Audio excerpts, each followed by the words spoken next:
Through a Scottish Prism, the programme that is unapologetically pro-Scottish independence and anti-Westminster rule. Everything we say here is viewed through a Scottish Prism. Brought to you by Barhead Boy.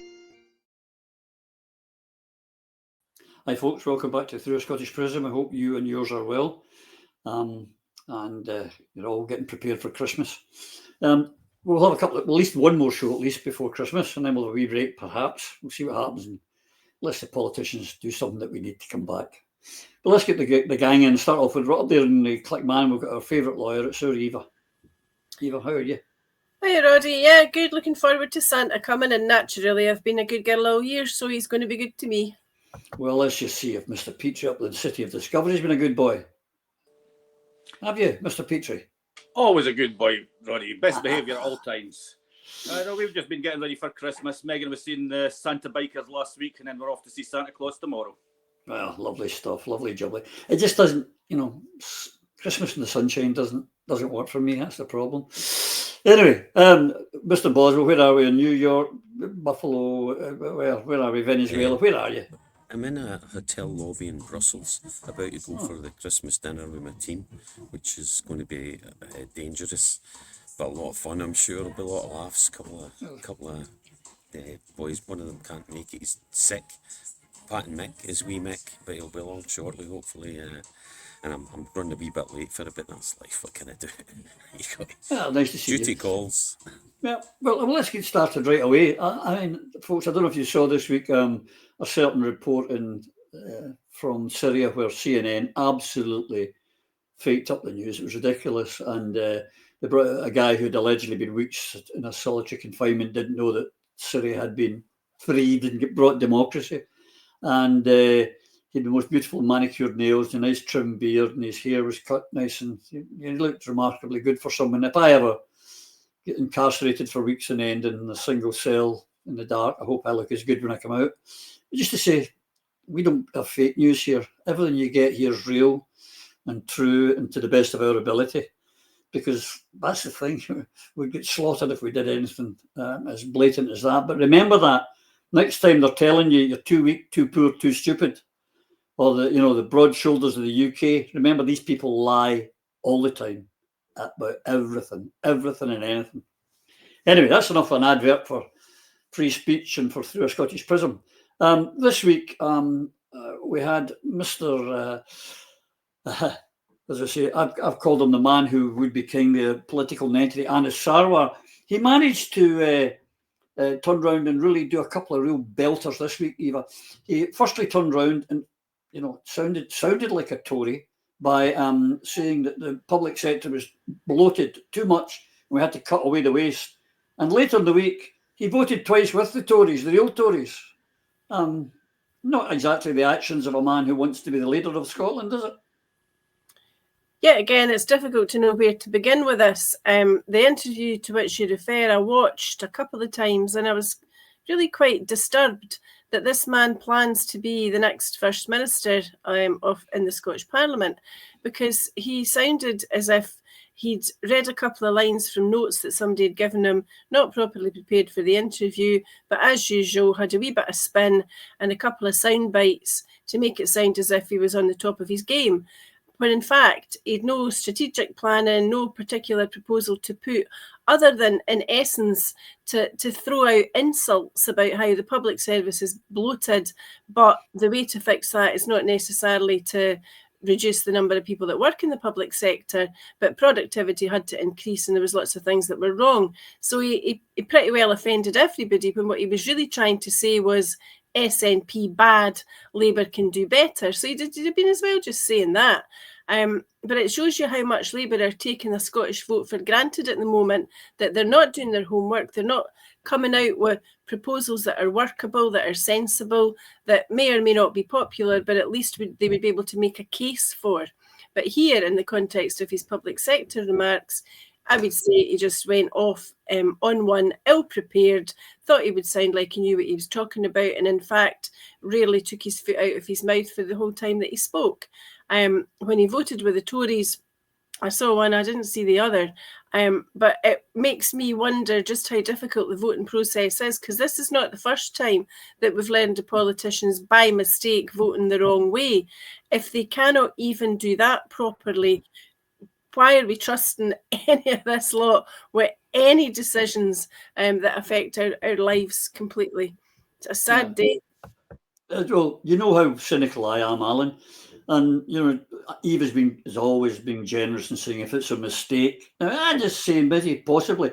The fact is that, if you're voting Tory or you're voting Labour, really there's not much difference. Maybe Anna thought he was voting for his own side when it was some Tory policy, or am I just too cynical? Well, have you ever met a man who suits his name to the T? I mean, every time that man stands up at a dispatch box, it's like watching a live enema because the amount of crap that comes out of his mouth. And for a man who doesn't know the difference between the for button and against button, who wants to rule the country, there's something far wrong with that. But he is right slightly on public spending. It is quite bloated. So why don't we just look at how we could best fix that? What about stopping paying MPs for going down to Westminster? What about removing some of the management from the civil service? What about removing SPADs and press officers for our politicians? That'll bloat the system. Absolutely. When I hear people talking about free prescriptions, Phil, and free tuition fees, and I have to remind them, no, it's not. That's how we choose to spend our money. Alan's hit a point here. He's absolutely right. It's not so much first of all, it's ridiculous that a Labour politician we're talking about being bloated. That means redundancies usually when they say bloated. The fact that he said that. But Alan's right. It's, we need more efficiency. We need better management of the public services, not insulting them and attacking them every time. No, but that can only come if you take control of your own public services, which means taking control of your own future, your own country, your own resources, and working for the people. Make sure that the government is a Scottish one that represents the people that live and work here. That's the only way we can improve things. This guy, he's pressing the wrong button. He just doesn't care. He doesn't pay attention, and it doesn't make any difference anyway. Sarwar is a waste of time. He's just another establishment puppet. Labour, the party of the people. It's another socialist slogan that this Labour Party have consigned to the scrap heap. The legacy of Thatcher is thriving in UK politics because it's mimicking US politics. We can barely, as we've said very, very often before, slide a credit card between the two cheeks of the political arse that is the Labour Party and the Conservative Party in the UK. Gone are the likes of Tony Benn and the leaders that Orwell would have been proud of. Though we have to remember that the Labour Party was always intended to be a broad church that represents the whole of the labour market, the whole labour industry, unionised or otherwise. That's fine. But the Labour Party since Blair has been Thatcher's greatest achievement, as she freely admitted in her own memoirs.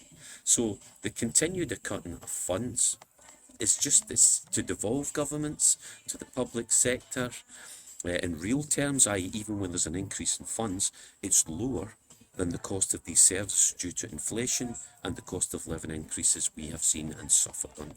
These policies are designed for one thing, to deconstruct the public sector and introduce privatisation, which we need to avoid. You really don't want to become America. I've been spending quite a bit of time there. In fact, I'll be back in January. America's now in terminal decline. The healthcare system is corpulent. It's 650,000 Americans go bankrupt every year. That's where we're heading. If corporate lackeys like Bozo Sarwar continue to rule over our country, and he's there in name only, the answer, of course, is independence, nothing less. That's how Scotland regains its identity and gets to exercise our own values and turn them into policies that the majority of the Scottish people want. More socialism. Absolutely. Absolutely. And, as the week goes on, this is the guy, Anas Sarwar, as we've said here, the man who would be king. They went on and on about GB Energy and how the Labour were going to reduce their bills and everything, Eva. And then we had a debate this week down at Westminster, and, well, would you believe it? 0. That's how many Scottish Labour MPs bothered to turn up for the debate on Scottish energy future. Was it because they know there is no future as part of the union for Scotland's energy sector? Or was it just because they don't really care, do they? Actually makes me wonder why Anna Sarwar was talking about public sector problems when he should have been talking about Grangemouth. And we would remind ourselves that prior to the election on the 4th of July, Annas visited Grangemouth on a fairly regular basis and was quite happy to have his photo taken and printed on thousands of leaflets explaining how voting Labour would save Grangemouth, which it has signally failed to do so far. So my MP, Brian Leishman, is very much a sole lone voice in the wilderness that is the Labour Party in Scotland, because he's still pleading with Westminster and the Scottish Government to intervene and do something to save the refinery. That's the backdrop against which that debate in Westminster should be seen. And what's really pitiful, and it breaks my heart to say it, but it's got to be said, the SNP were whining in the last parliamentary term about the performance of Neil Hanvey and Kenny McCaskill, who were the two on behalf of Alba that had Grangemouth front and centre of pretty well most of the speeches that they made in that place. And the SNP actually failed to support Kenny and Neil in their endeavours down there. So it ill behoves the SNP to begin to complain now that there are no Labour MPs from Scotland participating in their debate, because, you know, they dished it out, they didn't like getting it back, but that's the way it is, unless and until they learn that the way forward for Scotland is independence, as others have said, and we say every week, but it's independence that comes from a united front. And that united front should not be SNP MPs at Westminster complaining about what's happening in Scotland. It should be SNP representatives, Alba representatives, Indie for Indie representatives, representatives of the people getting together and creating a strategic platform and a policy and a process that comprises an actual route map to independence. No more girning, whining and moaning and whinging about what Westminster does or doesn't do to Scotland. It should be a constructive approach, a multifaceted approach that harnesses all the talents of the country, all the talents of the movement, and drives us towards independence under one banner. Absolutely, absolutely. And you know, on Westminster, why we bother going down? Everyone knows I'm an abstentionist anyway. I mean, there's no point in being there. It's a waste of time unless you're picking up lots of money, guys. But here's the other thing. Not only did none of them turn up, Alan, at the debate, but remember before the election, they were banging away about GB Energy, how they were bringing 1,000 jobs to Aberdeen and how they were going to reduce our bills. And last week we pointed out how they've quietly dropped that they're going to reduce bills now. But here's the latest from Aberdeen. We know that the CEO of GB Energy and all his staff are down in Manchester. And how many of the 1,000 jobs have been created? Thanks to James Campbell, one of our regular viewers, who found this. There's one employee, Alan. That's all they've got. One employee in Aberdeen and a brass plate. Didn't we tell people this would happen? Will they start believing us now? I hope they do start believing us now, because we've been telling them for years and years. I mean, when Labour got re-elected to government and got so many MPs from Scotland, it reminded me of an old song, two verses in particular. Oh, I am a Scottish MP from a city grey and black, and when I'm in the south, I'll shut my mouth just in case they send me back. Oh, Scotland, dearest Scotland, you have given me your trust, and if I make the grade to the Board of Trade, guess who I'll trade first? Well, we all know who they traded first. They traded the workers' rights and communities to get free ports. They traded Grangemouth for English refineries. And they are trading our oil, gas, wind and renewables to subsidise English power while Scots are paying through the roof. We are getting no benefits from this union at all, and it's time for it to end. Independence, nothing less. Absolutely. Don't give up the day job and take up a singing job, Alan. That's all I'm saying. I recognise the tune, but I knew different words to it, but not for a family show here. Maybe heard it on Thursday night. Phil, one job for GB Energy in Aberdeen. None of the Labour MPs turning up to debate Scottish energy future. Without repeating it, independence, nothing less. Waste of space. An absolute disgrace. These shysters are not working on behalf of the Scottish people.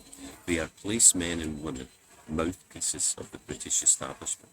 But they know it, and they also know that it doesn't matter. They can do and say what they want. The establishment, and I'm talking about the media as well, TV, newspapers, etc., will cover for them. I won't call them out for this betrayal, because something like 80% of the British media is owned by 6 billionaires who are themselves key in sustaining the establishment that they are very much part of. And as far as GB Energy, we said this at the start, it was fanfared when it was brought in, but GB Energy is a private hedge fund backed by the UK, so it's not for the people even of Britain, never mind the people of Scotland, which it definitely it's not going to benefit. And other than our people, Scottish Energy remains the most valuable resource in the United Kingdom, and it continues to be plundered. Water, energy, our resources, and this is what it's all about. The whole game is about smoke and mirrors to blind the people to the true value of the gold, the black gold we sit on, the gas, the water. It's like the classic one. We should put that one up, the 8.3% of the British population, 1/3 of the land mass, 96.5% of the oil, 65% of the gas, 2/3 of the sea area, 90% of the fresh water in the hands of the 8.4% of the population. Remember when Cameron, they said, oh, look at Norway. This is a very, very rich country, yeah, because they've got all that oil, that's why. You blundering buffoon. But did the press jump on that? No, just as they won't here. So, no, and we should have a quality of life, just like Norway. Almost no poverty, instead of the 1 in 5 that are currently in poverty in Scotland. That's the disgrace, and that's what we need to stand up, fight for. And I believe it's affecting kids even more. So I think it's around about 1 in 4 kids that are tragically brought up under these poverty. So we should have a sovereign wealth fund for the people of the $1.7 trillion that Norwegians have. Instead, we are second-class citizens in our own country. It is time to rise, people. As the great Bob Marley says, get up, stand up for your rights and independence, nothing less. Absolutely. Maybe try your headphones up, Phil. Your sound's not the greatest. If you maybe get these headphones, have you got them in? Huh? Okay, no bother. Well, he was talking about Norway there, Eva. Absolutely, Norway. It brought me to one this week I saw from one of our 40 state, from none other than Ian McWhirter, who put out this tweet. I mean, I worry. These people are meant to be holding power to account. They're meant to be wise men. And he said this: Norway builds the longest, deepest undersea road channel. And he went, how can Norway do this when Scotland can't even upgrade the A97? Is it because they do not regard roads or because they regard roads as evil, Scotland's political classes? I was astounded when I saw this. I have to say I put out a tweet that had to be put out after the watershed. I mean, is he not understanding between Norway and Scotland about independence and dependent?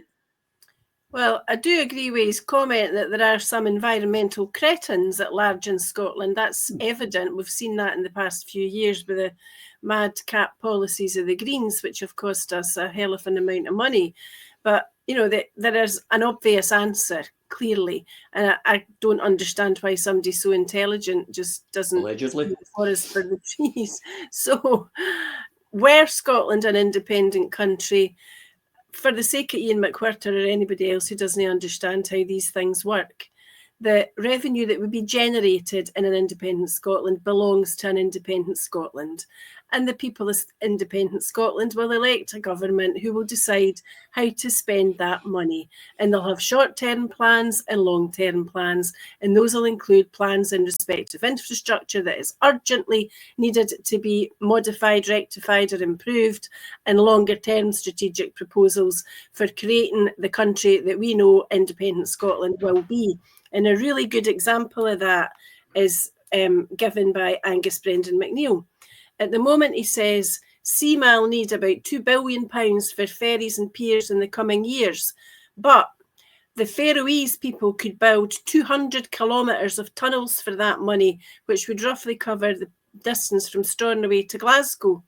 Scotland doesn't need to look too closely at what's wrong here, other than to say, had we control of our own resources, we could build the country we need and we deserve and we're supposed to be. We could have the likes of the Queensferry Crossing, a smaller version of that replicated in other parts of the country. We could have tunnels such as Angus has referred to.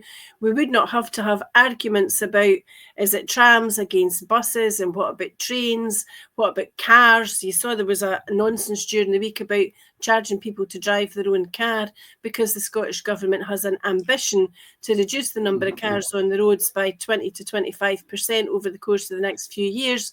That wouldn't matter so much had we a joined up integrated transport policy that actually worked. But the reason it doesn't work is short-term budgets, short-term decisions, and an inability to control what's coming in so that you know what can go out, where and when, and control your own destiny.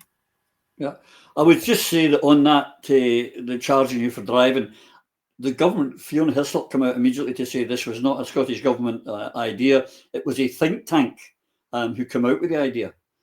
That makes me feel, that makes me feel really full of confidence, because that's coming from the government that nobody ever thought would tell you that a man's really a woman. So I'll not be accepting very many assurances for that lot. Yeah, well, I was just going to say, it just shows you, these think tanks, who funds them, puts them up, and what's their purpose. And maybe if the government stopped, as you've often said, Eva, as I was going to say, stop listening to think tanks and pressure groups and start talking to experts. People that we've had on here, like Stuart Ballantyne with the catamarans, there was one. We've had them on talking about ports with Alf Baird, what we need to do about ports and ferries. Start listening to the experts, not think tanks and not pressure groups, because that's half the problem, Alan, isn't it? They listen to these civil servants and they listen to think tanks. Yeah, I mean, they've always done it. They get a little bubble around them, and because they're praised and made to feel important by these people, they just start taking all their ideas in. But I mean, Ian McWhirter should realise macroeconomics, dear boy. That's what makes you be able to do things that you want to do in an independent country. That's why Norway is able to do it. We can't, because we're too busy subsidising what's happening down at Westminster.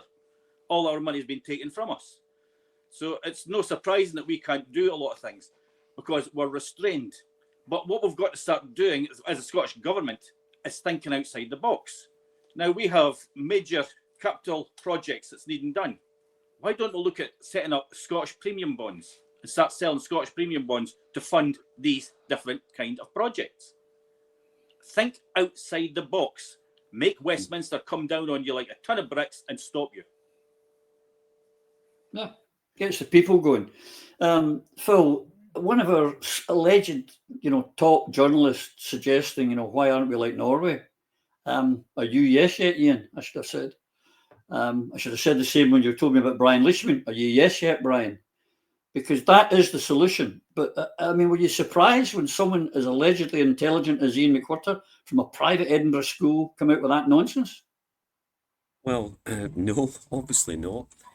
Fourth Estate will be what it is, and just the earlier point, the lobbyists control the input and output of most political parties, in which case the corporations control what your government is doing. What is the Fourth Estate? For those who are not clear on it, the term Fourth Estate or Fourth Power refers to the press and news media in their explicit capacity beyond reporting the news, i.e. of wielding influence in politics. And that's what Ian McWhirter is doing. With that in mind, he, the political mouthpiece that is Ian McWhirter, is ex-BBC, worked for the Times, the Sunday Times, the Herald. You needn't need to list anymore. He's very much part of this Fourth Estate. He is shaping the perception of what politics are, and he wields that significant influence that keeps us in our place. That this man should ask such a stupid question and not speak the truth and answer us. He should be telling us he's very much doing what he's told. He knows what side his bread is buttered on and will continue to mislead the people. The answer, Ian, if this ever gets back to you, is that Norway looks after its own. The people that live and work in Norway And the only way we can build a similar fair and just society, and we'll look after our own, is effectively banishing poverty in this country and building a strong economy, is to take control of our own destiny and run our own country for ourselves and use these vast resources of Scotland for the people and not allow them to continue to be stolen by a British establishment that threw us overboard, I don't know how long ago, 50 years ago. And those who control, critically, those who control the British establishment, which are the corporations. An energy company, Equinor, which I used to work for in its previous guise when it was Statoil, when I worked over in Stavanger. This is a philosophy where every barrel counts. Why? It's designed for the long-term benefit of the people of Norway. It's a national energy company, something Scotland should have had a long time ago. The shyster in Charlotte and the Nicola Sturgeon paid lip service to it, but we have not got it. Why? Because we don't run our own affairs. This company makes, and this national energy company makes hundreds of billions every year, and we can have the same if we take control of our country instead of allowing the corporations to continue to rape and pillage. I go back, talking of Ian there as one of our so-called leading journalists, to the first point we were here when we were talking about CNN making up stuff in Syria to get across a narrative. And we've had it so many times. This week as well, Owen Jones came out saying how terribly he thought that the BBC was biased. He'd suddenly realised that the media was biased in the UK. The same media where he made his name and made his money. Welcome to our world, Owen. We all know it was. On politics, Eva, what's come out, and on this one I'm kind of sort of troubled. I'll tell you what I mean. Was the UK government have come out and they have said that they are banning indefinitely throughout the UK, including in the Scottish National Health Service, which is a devolved issue. They are banning puberty blockers. Now, I want to make an admission. I'm happy to hear that because I think it's a terrible thing to be doing. However, there's another part of me that says this is again the Labour Party interfering in a devolved matter. I'm kind of betwixt between I'm really delighted there's no puberty blockers, but I wish it had been the Scottish government that made that decision and it hadn't been made for them. It just shows our colonial status as usual, doesn't it? Yeah, it does. It reaffirms that decisions are imposed upon us from Westminster, and it's in essence beyond our control, because we have no route out of that status. I mean, I know a lot of people say we're not a colony, but we're akin to a colony. At the very, very least. I don't think anybody can dispute that, because there is nobody in Westminster who is able to tell us what is the way out of whatever that status actually is. We're stuck where we are forever, even although it was supposed to have been a voluntary act of union. So, yeah, it underscores and underlines that, but it's a worthwhile move. Unfortunately, the fact that it was Westminster who had to ban these horrible drugs for a particular purpose really arises from the lack of competent government that Scotland has had in the last few years in this regard, because this should have been done in Holyrood a long time ago, and the truth should have been told about what these drugs do and why these drugs are administered to children who would claim to be trans. And the unfortunate aspect is that this whole carry on has been politicised beyond belief, and it's split a movement, and these wounds have got to begin to heal so that the movement can become reunited and drive towards that independence where decisions like this will be made properly in future in Scotland, for Scotland and by the people of Scotland. So I hope that this is a step in the right direction. I do wonder how much of this stuff will feature in that book that some people are looking forward to coming out next year, if there'll be a passage in there about the epiphany that didn't happen when there were attempts to put rapists in female prisons. And I wonder if that book will include a reference to the windows that were painted on the ferry for its pretend launch. All of these events, including the difficulties surrounding gender recognition reform and self-identification, have to be put firmly in the past so that Scotland can, as I say, as an independence movement, as a people who probably at the moment look like they want about 60% of the people of Scotland want independence. And if that's the case, and I think it is, we all think it is, then we need to do all that we can to put the problems of the past to bed and get on with dealing with today and tomorrow and creating that different destiny for our country and try and forget about the problems of the last few years. That'd be nice. Alan, were you, like me, in any way sort of divided on whether, this was a good or a bad thing? Because Westminster should not have been interfering in a devolved matter, but overall it's a good thing because these things are terrible for children. It's something that the Scottish Government should never allow to happen, and nor should the Scottish courts. The Scottish courts should have done what Westminster done and told the Scottish Government, no, you are acting illegally. You cannot give drugs that could cause serious harm to anyone, let alone children. Now, the Scottish Government use Article 12 of the UN Convention on the Rights of the Child quite a lot. Now, that article states that child's views must be taken into consideration with any decision that is taken on its behalf. What it does not mean is the child should get what they want because they say they want it.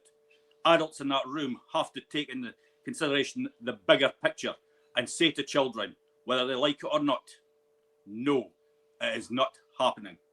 This is not going to be happening, and you will not be allowed these puberty blockers. But we have people on the internet, Holly Willoughby, I think's his name, that goes on about try and order them abroad and get them into, if you're wanting to use them. That should be a criminal offence. They should be prosecuted for that. They're putting children's lives at risk when a government has told them they are not allowed to take the puberty blockers. More action has to be taken against these people. That is child abuse, and it must be prosecuted. I want to save you from getting prosecuted because not Holly Willoughby, you're thinking of India Willoughby. Willoughby, because Holly Willoughby is the gorgeous lady that does daytime TV. Right, we don't want her suing you, Alan. We don't want her suing you.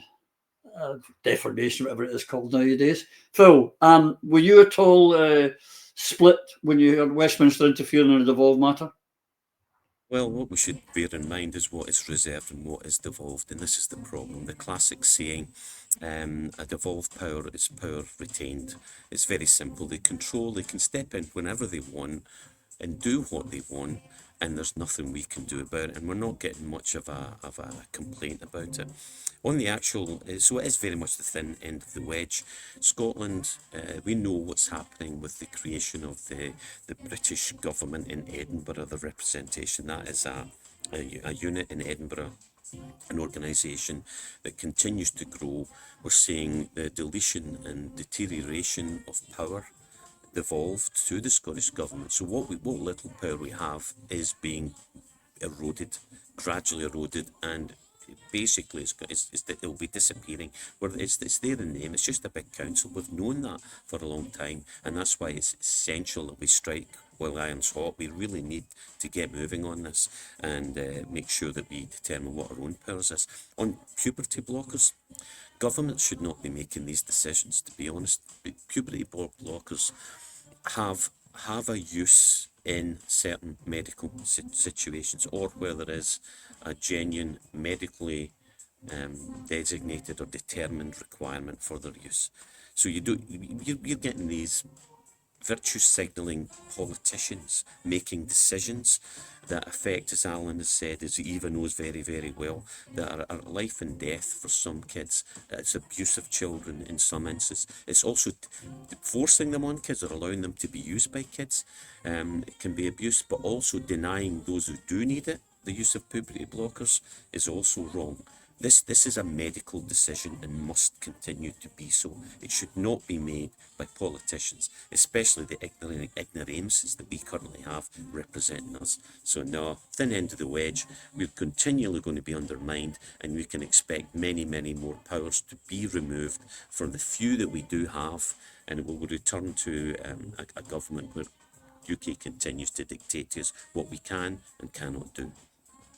I find it quite amazing that they were allowing these things to get prescribed willy-nilly, and yet cannabis, a natural plant, could get you a criminal offence. The same with cocaine, or a recreational drug. I sometimes wonder if maybe these politicians are all on recreational drugs with some of the shit they come out with. it would have to be an excuse, because one of the things that come out, and I refer you back, ladies and gentlemen, to Sarwar, a man who would be King of Scotland, who wants to lead the country and bring you a Labour government, tells you how great they are, till you ask him for comparisons in Wales. But one of the things the Labour Party is talking about just now, and first I should say, I've got was it declare an interest, because they're talking about reducing the pensions for people who live overseas, which is quite bizarre. But here's the other one, Eva. I don't know if you saw this one. Starmer and Rees have been deciding whether people should get a state pension. They're talking about means testing pensions. Now, I would just say it's time we get through this. A pension is not a benefit, Eva. It is a contract between the human being in the country, the citizen, and the government. We'll lend you this money and you give me back my pension later. That's the contract. It's not a benefit. They don't get the right to means test who gets this pension, who doesn't. It's already a paltry sum, the lowest in the OECD countries anyway. It's not a very wise move, bearing in mind that pensioners tend to vote. So I think that if this is carried through, it can only but backfire on Labour. Perhaps they'll try and emphasise the pensioners living abroad as if somehow you're less worthy of the terms of a contract being fulfilled and being adhered to. But you know, this is again a government that has run out of road very, very quickly. And it's because they've made so many pledges of what they're going to do elsewhere with vast sums of money, you know, whether it's billions to different wars, as we speak about every week, whatever it is, the coffers they claim are available to be emptied to pay for a war, but they're not available to be looking after our people. So we've seen it with the winter fuel payment. We've seen a continuation of the two-child rape clause. We're being told that there's now a review of the causes of poverty and how it can be alleviated. That review is apparently now underway. I don't know why they need another one, because everybody here knows what causes poverty. But what they will do by means testing pensioners is breaking that moral code that has existed since pensions were invented. You went to your work, you paid your income tax, you paid your national insurance, safe in the knowledge that when you came to retire, either at retirement age or through ill health, there would be money that was available to look after you because you'd given your service to your country, you'd paid your money, you'd paid your way, you'd covered your own dues.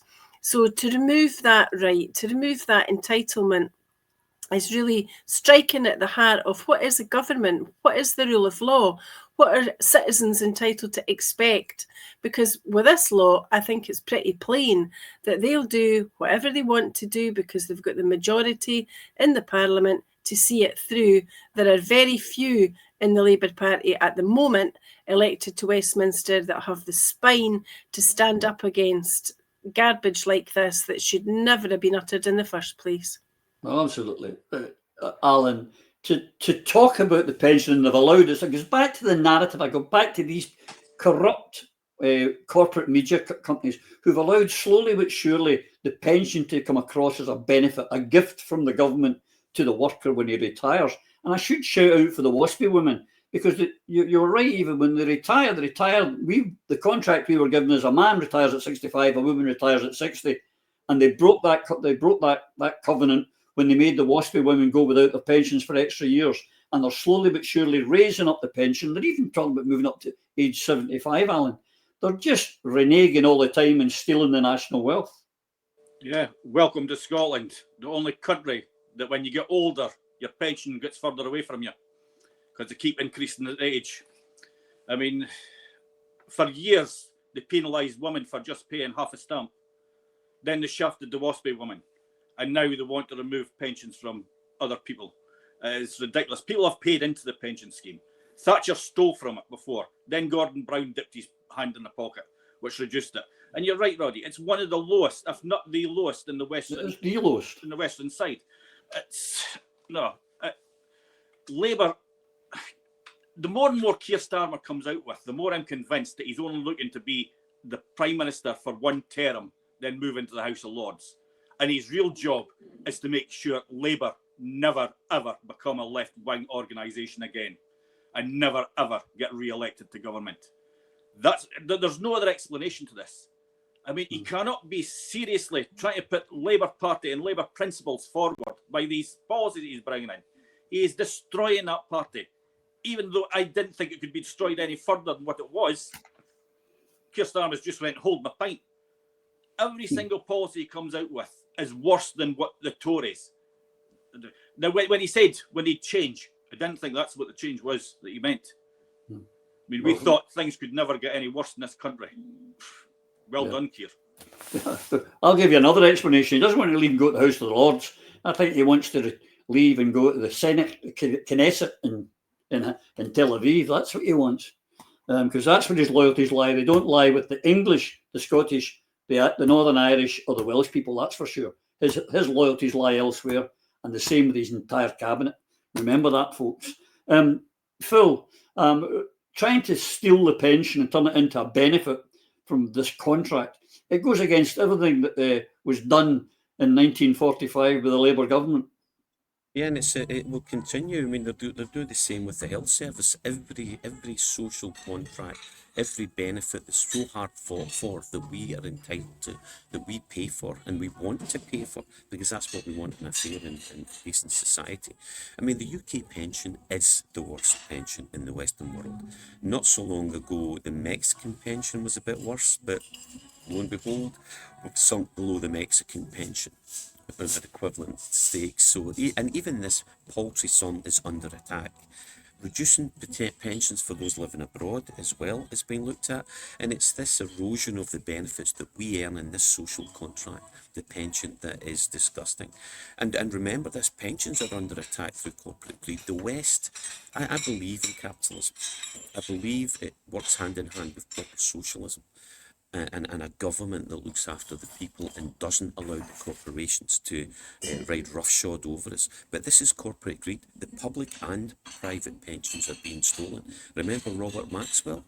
Look what Philip Green did on the BHS pensions. These pensions are being stolen, private and state, and we have to reverse it. And the only way we can do that is to release our government from the grip of the corporations by taking control of our government, a Scottish government for the people, for the people, by the people. Long overdue, and it's the only way we're going to have a decent standard of living and look after our own, because by God, the people in London don't give a damn about us, and certainly none of these corporations do. It's all about money, It's not about the people. So wake up, folk. Independence, nothing less. Correct. We haven't mentioned it for a while, but you should know, folks, for those of you who don't know who are watching the show, there is a guy sits behind Mr. Speaker in Westminster called the Reminderer. He's the representative of the square mile of London. And if he hears anything going on in the Parliament that doesn't suit the square mile, e.g. the spivs and money men, he can interrupt and have it stopped there and then. Never forget that, Reminderer. And also, your king can't get into the square mile without permission of the actual Lord Mayor of London. And I'm not talking about Sadiq Khan, I'm talking about the City of London. And one final thing on the pensions, on this part, Eva, was that the £10 bonus, I noticed, was introduced in 1972, when a tenner could get a pensioner quite a lot of stuff, get my turkey and maybe a wee bottle for the new year. That tenner, since, what's that? That's 52 years, and they haven't increased it by a penny. It's a disgrace. But it gets worse, Eva, because our warmongering neoliberals, not content with wars in Gaza and in Ukraine, the new NATO Secretary General, Mark Rutte, he wants us to spend even more money on defence. He wants to double it to 3 to 4%. And he says the best way to fund it is we pay too much in pensions, he says. He's obviously not British, is he? He wants us to reduce pension benefits, not just in the UK, but throughout the NATO countries. Another reason, folks, why we've got to get independence and get the hell out of NATO, because they want to steal the old folks to pay for killing old folks in other countries. It's an abomination, Eva.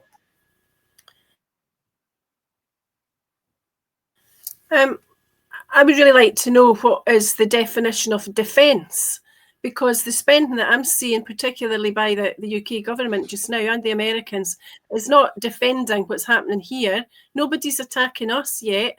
Instead, as far as I can tell, the money that we're sending abroad and the weapons and the assistance that we're given, I would say that was offensive, because we are assisting in the attacks on people who are not attacking us. So what is defence spending? And on that point, I'm not sure of the precise amount of the money, but it's several millions of pounds was announced would go to Syria this week. And all of a sudden, the rebels in Syria have become our friends. When, as far as one can tell, bearing in mind how much fake news there is, many within the new rebellious leadership are actual or former ISIS or Al-Qaeda personalities. There has been footage already showing young women outside being told off by rebel leaders that they have to wear hijab when they're out, cover their hair, and not be allowed to socialise or leave their home unless they've got a male chaperone.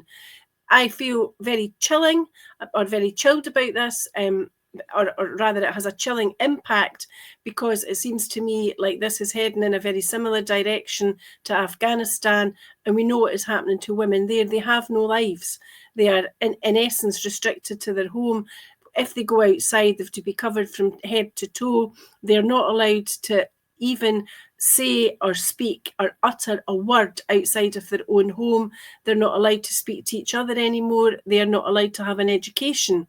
And that began just as events are beginning to unfold in Syria, with the imposition of rules by rebellious leaders, which seemed only to me to be designed to subjugate women. So I'm really disappointed that there's money going to people like this with very little thought and certainly no democratic input, either at Westminster or Holyrood or from the people generally. It is very, very frightening. And to say that we should spend more money on defence when the world is already on fire beats the imagination. Where are the peace leaders, peacemakers? Where are the genuine folk who want to see the world heal and start to make diplomatic inroads? They seem, as far as I can tell, to simply not exist. Yeah, absolutely. Alan, as I said, to the pensions, now NATO wants to take more of the pensions to, as Eva puts it, to be offensive. I find it offensive listening to them. Well, what better way to save a pension than make sure people don't reach pension age? I mean, that is a tactic that they're using. Kill them off younger. You don't have to pay them when they're older. But I mean, I used to think the definition of terrorist was an organisation who was trying to commit terror and install terror within communities and people and populations. It now turns out that terrorism is any organisation that is not supported by the UK, US or Israel. Because ISIS was a terrorist organisation before they went into Syria. Why are they not a terrorist organisation now? It's frightening the amount of people who are actually supporting that regime taking over a country. The other biggest problem we have is we have world leaders who are no longer interested in peace. They are the problems that we have. And I wouldn't be surprised if many of them are being funded by the arms industry. We should be looking into that, because we always follow the money. Because there has to be a reason why they just like to kill innocent people. And we as a people should not be supporting that. No, we shouldn't.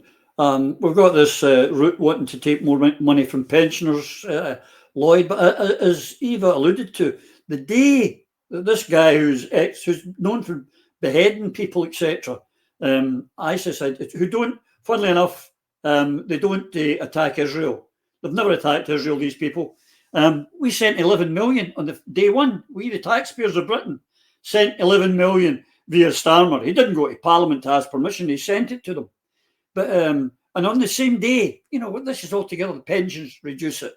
Give them 11 million. This so-called radical Islamist jihadist government are going to a free market economy, Phil. No coincidence there, is there? No such thing as coincidence here. Yes, Eva, it is offence spending and should be labelled thus. The 11 million, yep, as reported, is true. Evil is being done across the world in our name. Evil in our name. The West, Israel. The West and Israel armed and trained this group called Al-Sham. They were equipped in ex-NATO equipment, materials. They were trained kept organised. And this was about 4 years ago, there was a peace treaty called between all the countries because of this Al-Qaeda. And there's groups of these around the borders, in these areas on the border with Turkey, on the border with Iraq, in the north, round about certain areas where the leaders in Syria knew this was going on and did nothing about it. They were warned that these people were being armed by the West. They were warned that this movement was warming up, but basically the senior generals were paid off. And these guys, this is evil. And Alan's right, follow the money. This is all about money. Increasing the pension age is what they're going to do. A male in Glasgow used to be, the life expectancy was about 72, but in Kensington it's above 80. Again, no coincidence. Basically the 3 to 4% increase of GDP to spend on offence, not defence. This is down to Trump. This is what they fear. I've talked about this before, I've mentioned it before, when I was part of an SNP delegation as the money man to NATO, to the American mission in NATO in 2016. And also I visited SHAPE, Supreme Headquarters Allied Powers Europe, and spoke to the German general there. And that was the question that I asked them. I said to them, we're not here, because Brendan O'Hara was there, a couple of really decent people, but nobody had any military experience. I mean, the only military experience I had was the preparation of the military section of the white paper. So I haven't got any military experience, but I knew about the money, because America funds NATO to the tune of 70%, 70. And Trump, way back then in his first term in office, was talking about dropping this to 50%. And by my calculations, even if all of the countries, all the NATO members, which currently you have to spend 2% of your GDP as a NATO member on defence, offence, even if everybody did that, because most don't, you would still be 20 billion short. So what we're getting here now is we're heading towards a situation where we're going to be required to pay 3-4% as they're asking on offensive spending, about killing people all around the world. And the free market, this guy, this appalling guy, his name's Abu Muhammad al-Jilani, a head-chopping ex-Al-Qaeda terrorist and leader of Al-Sham. And the lies on CNN, the lies that our media is telling us, the military experts anticipate for that region at least 100,000 people will be executed in Syria. The 200 schools destroyed are all girls' schools, because Eve is right, women should not be educated under this regime that the West has sponsored, trained and equipped. And Israel bombed all Syrian military bases and key infrastructure facilities. It's appalling, the evil is done in our name, and the disaster, the mess, and the pure evil that has been unleashed on the people of Syria in our name. We are a disgrace if we don't wake up and do something about this. Talking of Brendan O'Hara, who we showcased on here last week, doing some great work in the House of Parliament, holding them to account, was at it again. And just on the very topic you're talking about, he got on to Lamy, the man who believes that men can grow cervixes, to ask him why this. Here's listen to the video. Brendan O'Hara. Thank you, Madam Deputy Speaker. And today my thoughts are with Bashir Helmi and Musa Darsani and their families and all those Syrian refugees who escaped Assad's brutality to resettle on the Isle of Bute. Their hope, and the hope of all the people of Syria, will be that Syrians are now able to secure the peaceful future that they want, rather than becoming a battlefield in another's proxy war. Given that, how would he explain and legally justify that, having waited 5 decades to be free of Assad, that on day one, those Syrians that he referenced in his statement, who were on the streets cheering the demise of Assad, were on the receiving end of a massive Israeli airstrike? Good question. Well, can I say to the honourable gentleman that I did speak to my Israeli counterpart yesterday. I do think it's right to understand that there are legitimate security concerns for Israel, particularly in the context of a country that's housed ISIS and Al-Qaeda and Daesh. I wish it were as simplistic as the honourable gentleman seems to think it is. It's for all of those reasons that we want an inclusive society that supports everyone, but none of us can have truck with terrorist groups. Unless those terrorist groups are the very ones he mentioned that are funded by Israel, the United States of America, and the United Kingdom. Does he think we're as daft? He should be working for CNN, Eva. Does he not know that it's ISIS who are now in power there? Does he not know that? He's only Foreign Secretary. How would he know? Like, what is this? The enemy of my enemy is my friend, but, you know, multiplied to the power of infinity, because that's what it sounds like. I don't know what to make of that. It's just an absolute and utter complete disgrace. He has no idea what he's talking about. He clearly either doesn't understand or doesn't make it his business to even try to understand the dynamics and the complexities of what's going on over there. Bottom line is, Israel should not have been bombing another country. That's an act of war. And for us to be assisting and funding both sides of that, in effect, absolutely beats me. We're paying money to the rebels who are being bombed by the Israelis, and we're also assisting them. But what is this all about? Other than big money, big bucks, warmongering, and an attempt to further politicise a part of the world that is, I don't know, is it beyond redemption? Starting to feel like it's beginning to it looks like that. And I mean, the fact is that what it's doing, Syria is a Russian ally, so the Americans want to get it. Also means they can arms go from Syria into Palestine. They want to stop that, and they want to isolate Iran, who's an ally of Russia. It's all about American foreign policy, which ties in with Israel. But here's another one. While we're on the topic of videos, here's Starmer. This is a belter, Alan. We've got Brendan asking, why are they bombing and why are we funding? And that's why, at this time of year, I think a thanks to all of you is due, and it should be delivered personally. It's very important that you get to hear it personally. But I recognise it's been a really important, busy year, and this space obviously sort of has multi-dimensions to it. There's a lot of different work that goes on. I'm also aware that some or quite a bit of what goes on here can't necessarily be talked about all of the time. It isn't, although we're really proud of what you're doing, we can't necessarily tell the world what you're doing here. And therefore it makes it really important to say thank you, to acknowledge that, because although we're not saying it to the whole world for reasons that are obvious to you, the whole world is relying on you. And everybody back at home is relying on you and knowing that you will be there. So a big thanks from me. You know, the service, there's no higher service than the service that you give to our country. I talk about service in politics, but the service you give first. Beat it, you pain in the arse. Alan, now, you know, everyone knows I'm a cynic, but wait a minute. Can't be talked about. Why can't it be talked about? Oh, the world can't be told because we're assisting in a genocide. I go back to CNN fabricating news, as I said at the beginning. This is fabricated policy, fabricated politics. Oh, thank you for being in a genocide, but we can't talk about it. But being in a genocide is okay because it's self-defence. It's appalling, Alan.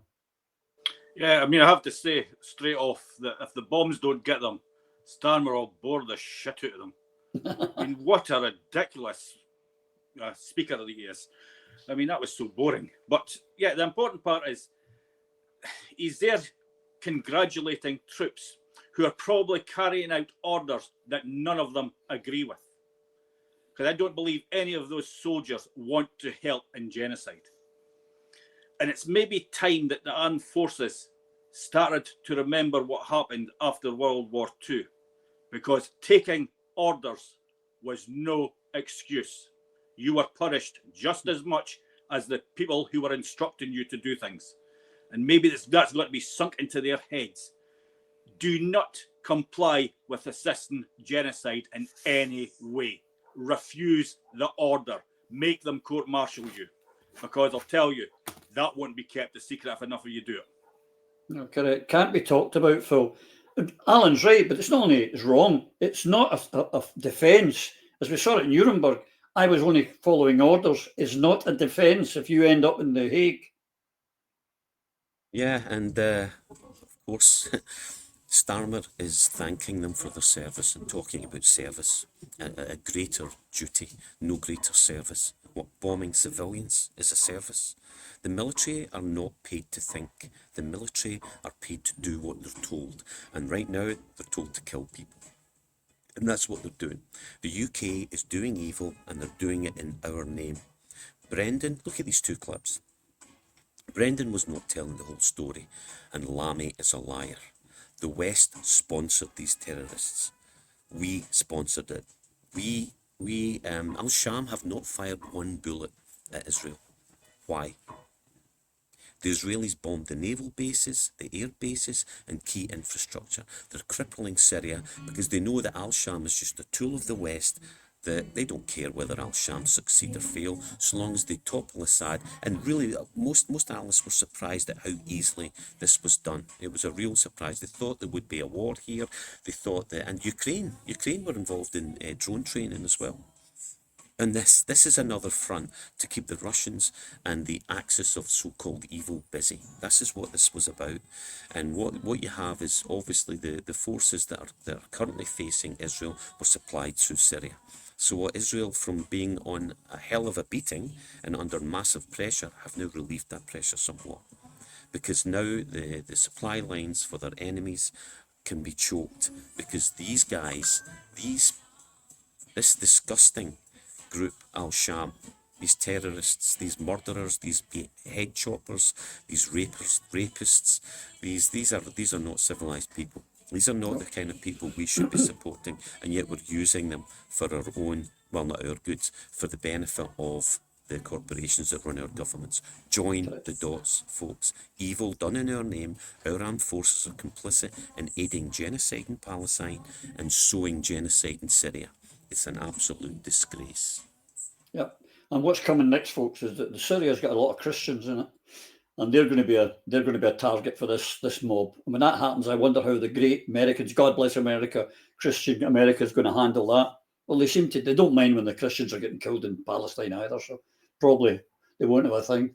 But Labour, not content with doing all these things, they made a disappointment this week. This woman, this Margaret Hodge, she's the new anti-corruption champion. I mean, it's like putting Shipman in charge of old folks, or Jimmy Savile, the Minister for Children. This woman has been investigated for numerous corruptions. She's a member of Labour's Friends of Israel.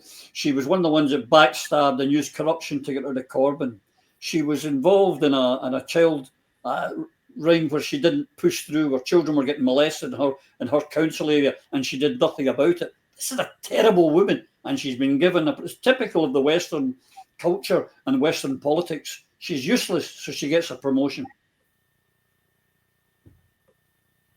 She's 80 years old, and one of the most controversial aspects of her life has been the involvement of her family company in the Panama Papers, where it was said that the family company paid 0.01% tax on £2.1 billion of business generated in the UK.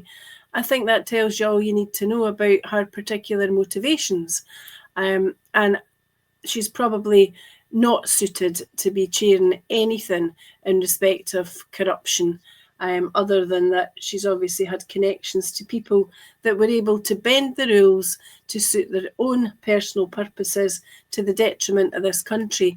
It would be interesting to know how many people within government or in different public roles actually have benefited from monies that were invested or hidden abroad, particularly in Panama and surrounding areas, because all of those investments are dodges which may at times have been legal, but they were certainly immoral. And I think she's just another one of the lifelong gravy trainers. Yeah, but she's also very heavily involved with Labour Friends of Israel, and Tel Aviv have got their clutches into Starmer, so I would imagine that's part of her reason she got this job as well. But the clock's beginning to beat us as always, Alan. There's a few things I want to get through before we finish. That's one of them, Margaret Hodge. But that could all add up, because Labour's become, I've never in my 70 in 2 years have I known a government to fall out of favour so quickly. The honeymoon didn't last long. And in the latest polling this week now, two things to note here. The way that the Reform Party won the seat from Labour with 41% of the vote, but it was on a 16% turnout. Now, all this stuff that Labour's doing, handing money out to Ukraine, handing money to Israel, taking part in a genocide, denying it's happening, going after the winter fuel payment, the public have picked up on it, Alan, and they are falling out of favour very quickly. Yeah, and thank God they are. I mean, on the Margaret Hodge thing, you're right to highlight the fact that when she was an Islington councillor, she blocked an investigation into a child sex scandal because she took the word of officers over the word of victims. But not only that, her husband, while he was the chairperson of the National Council for Civil Liberties, granted affiliated status to the Paedophile Information Exchange. Is that the person who could really stop corruption in this country? I doubt it. But on the by-election, we've said it time and time again, people are getting sick and tired of false promises from the political parties. The unfortunate thing is the people who are coming out are the right-wing fanatics, the ones who like the sounding of Nigel Farage and his hate speech. That is dangerous. We, as the voters, the decent voters, should be out there making sure these people do not get elected, or make sure that their election is not valid by, even if it's just spoiling your vote. I mean, 16% of the vote, that's a couple of hundred flipping votes you need to win. Not my, voting or spoiling your ballot paper can get that no problem. And it makes sure the person who wins has no validity at all, because the people have said, no, we have rejected the whole lot of yous. Go away and come back when you're honest, or bring some honest people to the table and give us something real to vote for. Something like independence for independence. There's an idea for the future. Phil, taking all together, because I say the clock's beating us, but one other thing I'd like you to add into your reply is I think this is going to get legs.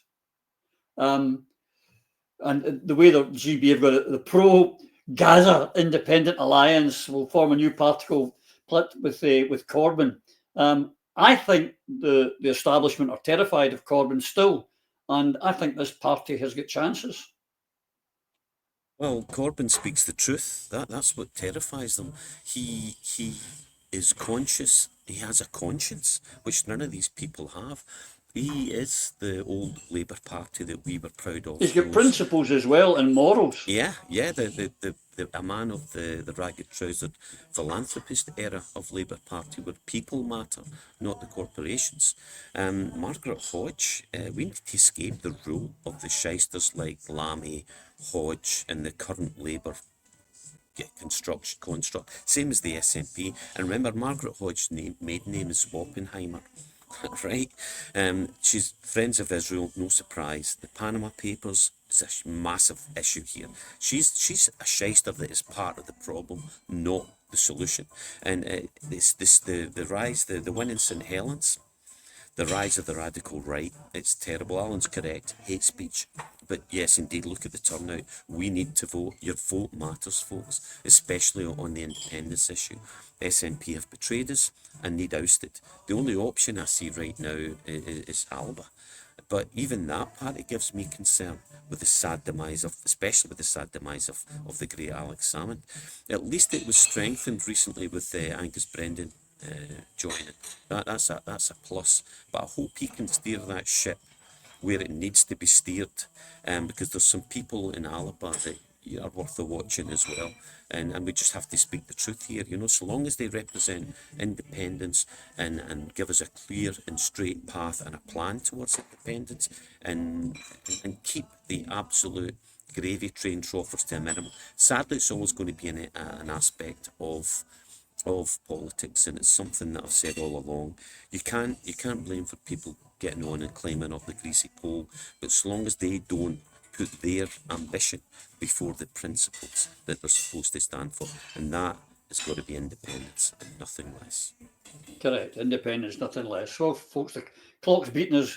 There's a couple of things I just want to do very, very quickly. One of them is this week, our man, Russell Finlay, the new leader of the English Conservative Party based in Scotland, they get thrashed in Parliament about it. They wanted to remove the bus passes of asylum seekers. This is because reform's on the rise. They're trying to show we're the extreme right-wingers, not them. Here's a wee hint. If you don't want asylum seekers and refugees, maybe talk to your English bosses, Russell, and tell them to stop bombing countries into the Middle Ages and allowing Israel to bomb countries into the Middle Ages, and the refugees wouldn't have to leave and come over. Think about that. Join the dots, you half-wit. And the other one, especially this is for my fellow Rangers fans who love to wave the Israeli flags and talk about how they support Israel. Even as Big Betty knew. She didn't allow one official of Israel in while she was in government. She knew them for what they were. All of you. Betty knew, wise up. Israel is the problem, not something for supporting. And on that sad note, and my wee rant, I've decided to have a wee rant every week now. I will bid you farewell, and we'll see you and yours soon. Take care. Through a Scottish Prism, the programme that is unapologetically pro-Scottish independence and anti-Westminster rule. Everything we say here is viewed through a Scottish prism. Brought to you by Barhead Boy.